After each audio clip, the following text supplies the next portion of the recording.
Hi hello welcome back to my channel. ఈరోజు మన special recipe వచ్చేసేసి గోంగూర మటన్ కర్రీ అండి. ఈ గోంగూర మటన్ కర్రీని చాలా టేస్టీగా ఈజీగా ఎలా చేయాలో చూపిస్తున్నాను. ఇందులో ఎక్కువగా మసాలాలు ఏమీ వాడట్లేదు.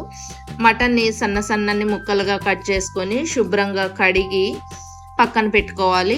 అలానే గోంగూరను కూడా చూడండి, ఇలా ఆకులుగానే ఉంచాను, కట్ చేయని అవసరం లేదు. లేత ఆకులు త్వరగానే మగ్గిపోతాయి, అందులో ఎర్ర గోంగూర కాబట్టి.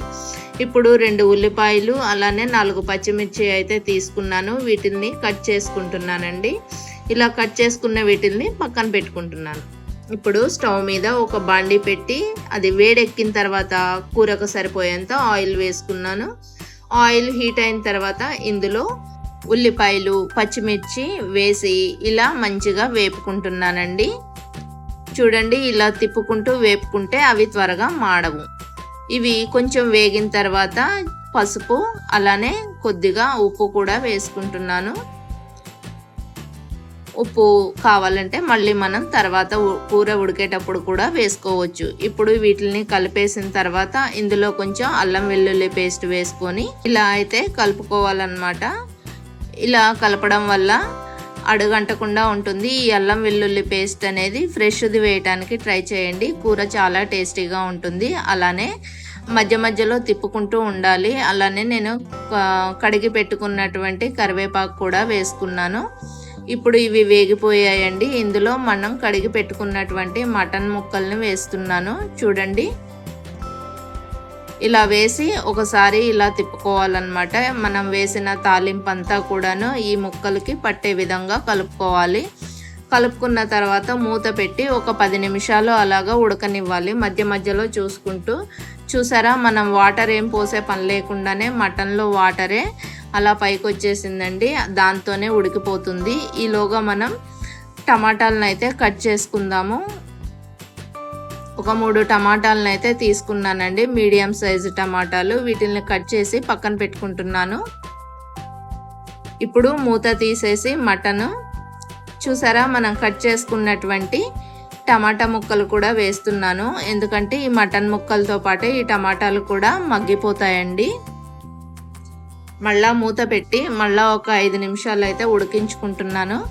ఇలా 5 నిమిషాల తర్వాత మంచిగా టమాటా ముక్కలు కూడా మంచిగా ఉడికిపోయాయి. చూడండి, కనిపించట్లేదు, అంత పర్ఫెక్ట్గా ఉడికాయి అన్నమాట.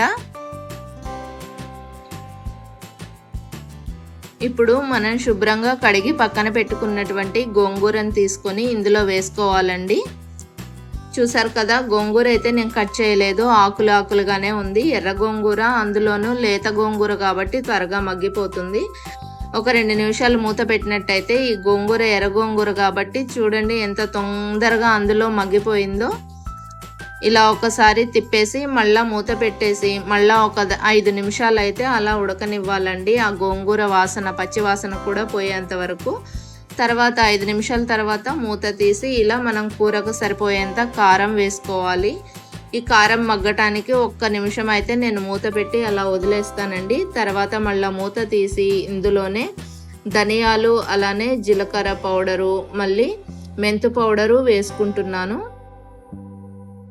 దీన్ని మళ్ళొకసారి కలుపుకోవాలండి. ఇవన్నీ కూడాను కూరంతా అయ్యే విధంగా కలుపుకోవాలి. చూసారు కదా, ఇలా మంచిగా కలుపుకున్నట్లయితే ఆ ధనియాలు జీలకర్ర ఫ్లేవర్ కూడా కూర మొత్తం కూడా యాడ్ అవుతుందన్నమాట.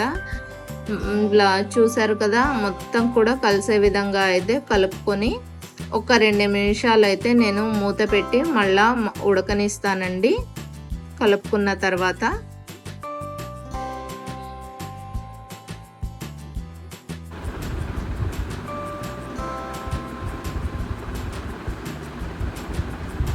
ఇప్పుడు 2 నిమిషాల తర్వాత చూడండి, ఆయిల్ అంతా కూడాను ఇలా పైకి వచ్చేసింది. ఇప్పుడైతే కూర రెడీగా ఉడికిపోయింది.